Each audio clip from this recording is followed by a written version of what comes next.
शमशान में अकेले रात बिताई।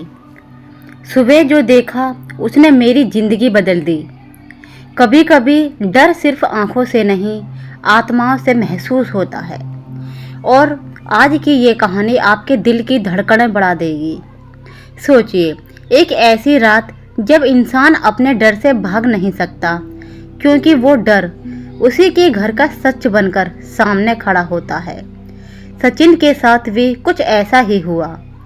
एक सपना, एक शमशान और एक ऐसा राज जिसने उसकी पूरी जिंदगी हिला दी। ये सिर्फ भूत प्रेत की कहानी नहीं है, ये है पाप, पछतावे और उस सच्चाई की कहानी जो सालों तक दबे रहने के बाद भी मिटती नहीं। अगर आपको डरावनी कहानी, सच्ची और दिल दहला देने वाली कहानियाँ पसंद हैं तो हमारे चैनल को अभी सब्सक्राइब करें, क्योंकि यहाँ हर कहानी आपके होश उड़ा देगी। तो तैयार हो जाइए, क्योंकि आज जो आप सुनने जा रहे हैं वे सिर्फ कहानी नहीं, एक खौफनाक सच है। सचिन की जिंदगी पिछले कई महीनों से जैसे किसी अनदेखी आग में जल रही थी। पहले नौकरी छूटी, फिर घर की आर्थिक हालत बिगड़ती चली गई, फिर खेतों में नुकसान हुआ और उसके बाद घर के भीतर भी तनाव बढ़ता लगा। उसकी पत्नी प्रियंका हर वक्त उसकी चिंता में डूबी रहती, लेकिन सचिन के चेहरे पर जो चुप्पी थी वह किसी भी चिंता से ज़्यादा डरावनी थी। वह रातों में जागता रहता, कई बार अचानक उठकर खिड़कियों से बाहर झांकता और फिर धीरे धीरे वापस लेट जाता। उसने घर वालों को नहीं बताया, लेकिन उसे बार बार एक ही सपना आ रहा था। सपने में कोई सफ़ेद साड़ी पहने औरत उसे पुकारती थी और उसके पीछे एक अध जला सा चेहरा खड़ा रहता था। वह चेहरा सपने खत्म होने के बाद भी उसकी आंखों में रह जाता था। गांव के कुछ बुजुर्ग ने जब यह सुना तो उन्होंने सलाह दी कि सचिन को अपने डर से सामना करना चाहिए। किसी ने कहा कि शमशान में एक रात अकेले बिताने से मन का डर टूटता है। सचिन ने पहले इसे मजाक समझा, लेकिन जब सपने और बेचैनी बढ़ती गई तब उसने तय किया कि वह यह काम करेगा। प्रियंका ने उसे बहुत रोका। उसने कहा कि यह सिर्फ बहादुरी दिखाने की बात नहीं है, इसमें कुछ और भी हो सकता है। सचिन की माँ कमल ने भी उसे रोकने की कोशिश की, लेकिन उसकी बातों में डर के साथ एक अजीब सी गंभीरता थी। वह बोली कि शमशान में जो भी दिखे उस पर भरोसा मत करना। उसके पिता राम दयाल चुपचाप खड़े रहे, फिर बस इतना बोले कि रात लंबी होती है और आदमी को सबसे पहले खुद को पहचानना पड़ता है। उसकी बहन कोमल और जीजा श्याम भी वहीं थे। श्याम ने बाहर से हिम्मत वाला बनने की कोशिश की, लेकिन उसकी आंखों में छुपी घबराहट साफ दिख रही थी। आखिरकार रात आई और सचिन कंबल, टॉर्च और कुछ जरूरी सामान लेकर गांव के बाहर बने पुराने शमशान की ओर चल पड़ा। प्रियंका ने आखिरी बार उसका हाथ पकड़कर कहा कि वापस आ जाना, लेकिन सचिन ने सिर्फ इतना कहा कि सुबह होते ही लौट आएगा। जैसे जैसे वह शमशान के करीब पहुंचा, वहां ठंडी होती गई। चारों तरफ सूखे पेड़, कटी फटी जमीन और पुरानी राख की गंध थी। शमशान में घुसते ही उसे लगा जैसे कोई अदृश्य दीवार पीछे से बंद हो गई हो। वहाँ चुप्पी इतनी गहरी थी कि अपनी ही सांसें अजीब लगने लगीं। उसने एक कोने में बैठकर टॉर्च जलाई और खुद को शांत करने की कोशिश की। पहले कुछ देर तक सब कुछ सामान्य लगा, लेकिन फिर दूर से किसी के चलने की आवाज़ आई। वह चर चर जैसी हल्की आवाज़ थी, जैसे सूखी पत्तियों पर नंगे पैर कोई आ रहा हो। सचिन ने टॉर्च उधर घुमाई, लेकिन वहां कोई नहीं था। कुछ देर बाद फिर वही आवाज़ आई, लेकिन इस बार ज्यादा पास उसके पास उसे झाड़ियों के पीछे एक सफेद सा साया हिलता हुआ दिखा। उसने घबराकर पूछा कि कौन है, लेकिन जवाब में सिर्फ हवा का ठंडा झोंका आया। तभी उसे ऐसा लगा जैसे उसके कान के बिल्कुल पास कोई फुसफुसा रहा हो। सचिन वह चौंक कर पलटा, लेकिन पीछे कोई नहीं था। उसी वक्त उसे जमीन पर नंगे पैरों के ताज़ा निशान दिखे जो सीधे उसकी तरफ आ रहे थे। उसके हाथ कांपने लगे। उसने समझने की कोशिश की कि कहीं कोई मजाक तो नहीं कर रहा, लेकिन फिर पीपल के पेड़ के पास एक छोटी सी नीली लो वाला दीपक जलता हुआ दिखा। वह दीपक वहां पहले नहीं था। उसकी टॉर्च की रोशनी में राख पर उंगलियों से लिखा हुआ था, मत जाना। यह देखकर सचिन का दिल जोर से धड़कने लगा। उसने पीछे हटने की कोशिश की।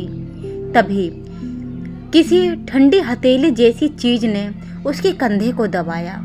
वह उछलकर पड़ा, लेकिन वहां कोई नहीं था। अचानक उसकी टॉर्च बंद हो गई और पूरा शमशान अंधेरे में डूब गया। अंधेरे में उसे हर दशा में सांसों की आवाज़ सुनाई देने लगी, कभी उसके बाईं तरफ, कभी पीछे, कभी कान के बहुत पास। कभी एक बूढ़े आदमी जैसी आवाज़ आई, अगर सुबह देखनी है तो अपने घर का सच देख। सचिन समझ नहीं पाया कि यह क्या मतलब है, घर का सच। वह कुछ सोच ही रहा था कि टॉर्च फिर से जली और उसकी रोशनी में एक काला कपड़ा दिखा जिसके किनारों पर खून जैसे लाल निशान थे। उसने जैसे ही उसे उठाने की कोशिश की, उसकी उंगलियों में चिपचिपा गरम सा खून लग गया।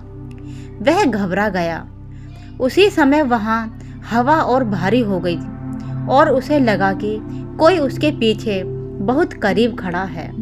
वह धीरे धीरे पलटा और जो देखा उससे उसके शरीर में झटका सा लग गया। उसके सामने वही सफ़ेद साड़ी वाली औरत खड़ी थी, लेकिन उसका चेहरा साफ नहीं था। चेहरा धुएं जैसा था, जैसे किसी ने उसे आग में आधा जला दिया हो।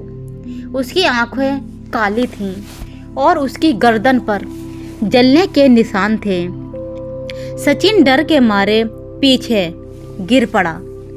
औरत ने अपनी सूखी टूटी आवाज फिर कहा, तू यहाँ अकेला नहीं है। सचिन खींचते हुए पीछे भागा, लेकिन उसके पैर किसी चीज में उलझ गए। वह जमीन पर गिर पड़ा और उसका सिर एक पत्थर से टकरा गया। कुछ पल के लिए उसकी आंखों के सामने अंधेरा सा छा गया। जब उसे होश आया तो उसे लगा कि कोई उसके माथे पर ठंडी उंगलियां फेर रहा है। उसने आंखें खोली तो सामने धुंध सी आकृति थी जो धीरे धीरे पीछे हट रही थी। उसने घबराकर उठने की कोशिश की, लेकिन उसके कानों में अब किसी बच्चे के रोने की आवाज़ आने लगी। वह आवाज़ शमशान के भीतर कहीं से नहीं, बल्कि जैसे उसकी अपनी यादों के भीतर से आ रही थी। तभी उसे अपनी माँ कमल की कही हुई बात याद आई, शमशान में जो दिखे उस पर भरोसा मत करना। उसी पल उसे समझ आया कि यह रात सिर्फ डराने के लिए नहीं है, बल्कि किसी सच को उजागर करने के लिए है। वह लड़खड़ाते हुए कदमों से शमशान के बीच वाले हिस्से की ओर बढ़ा, जहां पुरानी चिताओं की राख जमी थी। वहां उसे कुछ टूटी फूटी हड्डियां, जली हुई लकड़ियां और एक अर्ध जला सा लाल कपड़ा मिला। कपड़े के पास एक पुराना लोहे का कड़ा पड़ा था, जिस पर उसके पिता रामदयाल का नाम खुदा हुआ था। यह देखकर सचिन की सांस थम सी गई। वह समझ नहीं पाया कि उसके पिता का नाम शमशान में कैसे आया। तभी उसे याद आया कि कुछ हफ्ते पहले उसके घर के पुराने बक्से में एक फटी हुई डायरी मिली थी, जिसे रामदयाल हमेशा छुपाकर रखते थे। उस डायरी में गांव के पुराने हादसे का जिक्र था, जिसमें कई साल पहले एक औरत और उसका बच्चा आग में जलकर मर गया था। गांव वालों ने कहा कि वह हादसा था, लेकिन डायरी में कुछ और ही लिखा था। सचिन को अब शंका होने लगी कि उसके घर का सच शायद इसी पुराने रहस्य से जुड़ा है। उसी वक्त उसे शमशान के बाहर कदमों की आवाज़ सुनाई दी।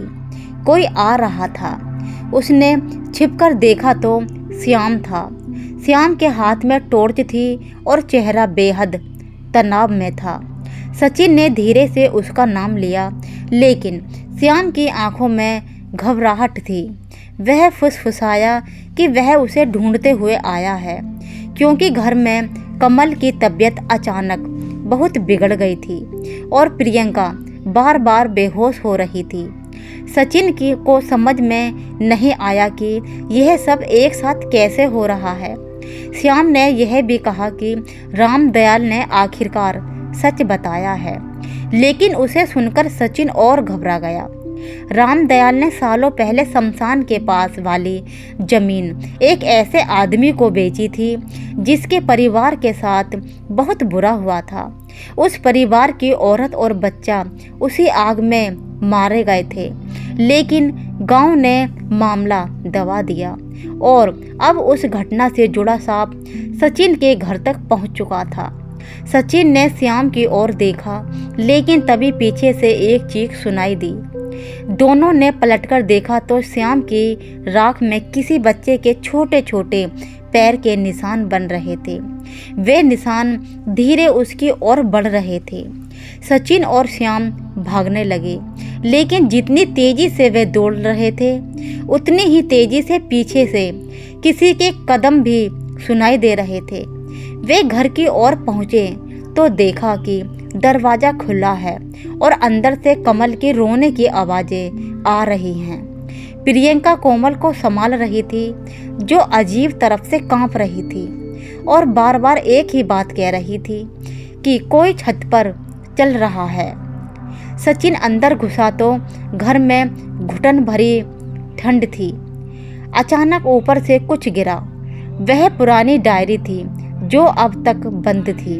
उसके पन्ने अपने आप खुल गए और उसमें आखिरी पन्ने पर लिखा था कि जिस औरत और बच्चे को लोग आग में मरा समझते रहे, वे मरे नहीं थे, उन्हें जिंदा जला दिया गया था। रामदयाल उस वक्त वहाँ मौजूद था। उसने गांव के दबाव में चुप्पी साध ली थी। उसी झूठ ने उसके घर को आज तक बांध रखा था। यह पढ़कर सचिन के पैरों तले जमीन खिसक गई।